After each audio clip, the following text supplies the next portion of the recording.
painting is perhaps one of the simplest of Jack's Seek and Find series, but boy, is it powerful. And it's entitled The Light in the Storm. Do you see Jesus in the clouds behind the lighthouse? I remember one of the first times that I was giving a tour at the Great Passion Play after we put the original to this painting on display there, and I was taking a young family around, just showing them all the explanations. They had a little 5-year-old daughter, and she was running ahead and looking at the paintings before the mom and dad could get there. And she came running back to her mom, and she said, "Mommy, what does Jesus have to do with a lighthouse?"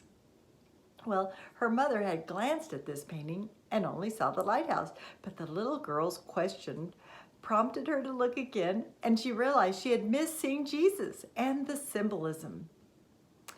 I pray that today, as we study this painting, we won't miss the symbolism that Jesus is our lighthouse. So we live here in Southwest Missouri, and to tell you the truth, we don't have any lighthouses around here. So we may need a little lesson on what it's like to live by the coast of an ocean. But to do that, let's just kind of imagine that we live back before electricity and before the modern lighting systems that we have. And we've just really never experienced that kind of darkness that the people in the past experienced.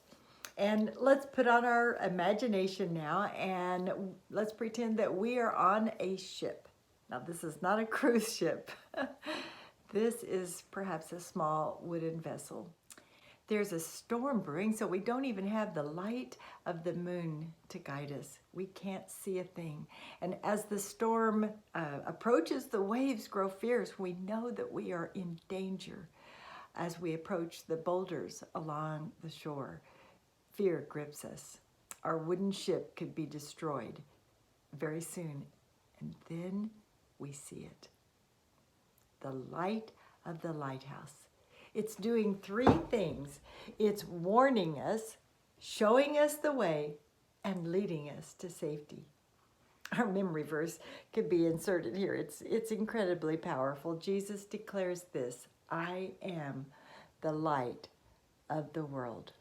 Let's see how we can apply the symbolism to our own stormy lives. If we take those 3 purposes for the physical lighthouse, perhaps we can learn some valuable truths about our Jesus. Number 1, he is warning us. Not sure how you feel about being warned, but sometimes I don't like it very much until the warning keeps me from getting something worse. How about a warning instead of a speeding ticket? Number 2, showing us the way. If all he did was warn us, we might avoid some danger, but we would still be lost, not knowing how to get to safety. Jesus was very clear in showing us the way. In John 14, we hear him say, "I am the way, the truth, and the life. No one comes to the Father except through me." And then number 3, once we know the way, we can trust him to lead us safely home. He is even taking care of preparing our home so that when we get there, everything will be ready for us. So, what storms are you facing right now? How's your health? Your relationship with your family, or even with friends? How's your job? Your finances, your parenting, your future? Storms in life can bring us fear, but we can turn our attention to the one who said he will be the light in our storms. Turning on the light dispels darkness and helps us see clearly which way to go in the middle of the storms that we are bound to face. A chorus of an old song goes, "And I thank God for the lighthouse. I owe my life to him, for Jesus is the lighthouse, and from the rocks of sin he has shone a light around me, that I could clearly see. If it wasn't for the lighthouse, where would this ship be? So there's one more thing about lighthouses. I bet you thought we were over. We are called to be the light in this world. In Matthew 5, Jesus says, you are the light of the world. A little later it says, let your light shine before men so that they may see your good deeds and glorify your Father in heavens.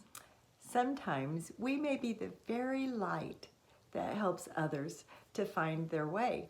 And there was a song written a long time ago that talked about not only do we have the light, Jesus, but along the shoreline on some lighthouses, they would actually have lower lights. And they described that we can be those lower lights. And the song goes like this. Brightly beams our Father's mercies from his lighthouse evermore, but to us he gives the keeping of the lights along the shore. God bless you all.